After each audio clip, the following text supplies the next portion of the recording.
துளாராசி அன்பர்களுக்கு கிட்டத்தட்ட ஒரு 12 வருஷத்துக்கு பிறகு ஒரு அருமையான ஒரு நல்ல காலகட்டம் நமக்கு வந்திருக்கு. புதிய முயற்சிகளில் இருக்கக்கூடிய தடங்கல்கள் அனைத்தும் விலகப் பெறுவீர்கள். யோக பலன்கள், அதிர்ஷ்ட பலன்கள், நல்ல மாற்ற பலன்கள் நமக்கு உண்டாகும். சுபகாரியங்களில் இருக்கக்கூடிய தடங்கல்கள் விலகும். 50 வயது தாண்டியவர்கள் நிறைய பேர் திருமணத்துக்காக வெயிட் பண்ணிட்டு இருக்காங்க.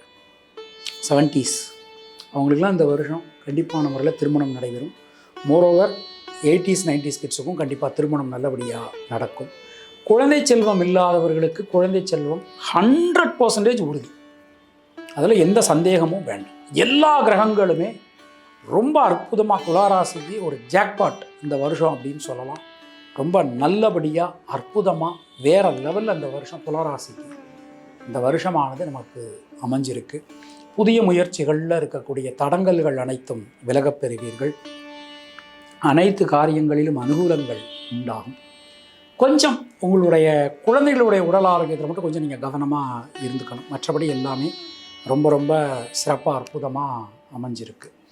பொதுவாக அந்த வருஷத்தை நம்ம எடுத்தோம் அப்படின்னா பெண்களுக்கு குழந்தைகளால் குடும்பத்தினரால் மிகப்பெரிய அனுகூலமான ஒரு தன்மை காணப்படும். மாணக்கர்களுக்கு கல்வியில் இதுவரைக்கும் இருந்து வந்த தடங்கல்கள், சிக்கல்கள், குழப்பங்கள் அனைத்துமே நீங்க பெறுவீர்கள். புதிய மாற்றங்கள் உங்களுக்கு வந்து சேரும். இந்த கண்ட்ரியில் இந்த யூனிவர்சிட்டியில் நான் போய் படிக்கணும் அப்படின்னு நினச்சிக்கிட்டு இருந்தீங்கன்னா அந்த கண்ட்ரியில் அந்த யூனிவர்சிட்டிலே உங்களுக்கு கண்டிப்பான முறையில் சீட்ஸ் கிடைக்கும். ரொம்ப அற்புதமாக அமைஞ்சிருக்கு. சித்திரை நட்சத்திரத்தில் பிறந்தவர்களுக்கு இந்த வருஷம் நம்ம எடுத்துட்டோம் அப்படின்னா பல வகையிலும் நல்ல மாற்றங்கள் வந்து சேரும். பொருளாதாரத்தில் ஒரு வளர்ச்சி, குடும்பத்தில் ஒரு சந்தோஷம், ஒரு அனுகூலம் எல்லாமே நமக்கு கிடைக்க போகிறது. இந்த வருஷத்தை நம்ம எடுத்துனோம்னா சுவாதி நட்சத்திரத்தில் பிறந்தவர்களுக்கு தைரியம், தன்னம்பிக்கை ஏற்படும். சகோதர சகோதரிகளால் நன்மைகள் உண்டாகும். புதிய முயற்சிகளில் இருக்கக்கூடிய தடங்கல்கள் அனைத்தும் விலகப் பெறுவீர்கள். விசாகம் நட்சத்திரத்தில் பிறந்தவர்களுக்கு வீடு, மண், மனை சார்ந்த யோகங்கள் ரொம்ப சிறப்பாக அற்புதமாக இருக்குது. மங்கள காரியங்களில் இருக்கக்கூடிய தடங்கல்கள் எல்லாமே நமக்கு விலகும். தினமும் குலதெய்வ வழிபாடு பண்ணுங்க. எப்பெல்லாம் குலதெய்வம் கோயிலுக்கு போக முடியுமோ அப்போல்லாம் குலதெய்வம் கோயிலுக்கு போயிட்டு வாங்க.